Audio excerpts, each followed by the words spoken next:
Saudaraku, Sheila Saukia, Crazy Rich, dan selebgram asal Aceh menikmati malam di Qatar seusai Piala Dunia 2022. Setelah kemenangan timnas dukungannya, Sheila Saukia terlihat jalan-jalan menikmati keindahan Qatar. Gemerlap keindahan Qatar yang mewah terlihat dalam instastory-nya di @SheilaSaukia_official. Qatar yang terlihat begitu ramai walau sudah malam, ia juga tampak mengunjungi toko-toko dengan merek ternama di Qatar. Selain itu, ia juga mengunjungi mal termewah di negeri padang pasir tersebut. Sheila Saukia bertolak ke Qatar demi bisa menyaksikan laga final Piala Dunia 2022 antara timnas Argentina vs Prancis pada Minggu 18 Desember 2022.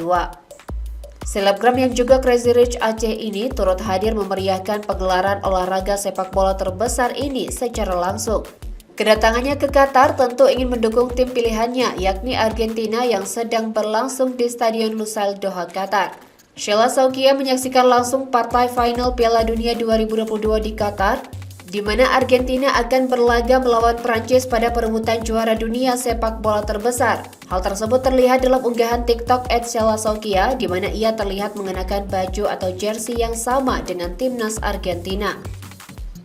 Sheila Saukia juga terlihat berada di atas tribun Stadion Lusail Doha, Qatar sambil menyemangati tim Argentina.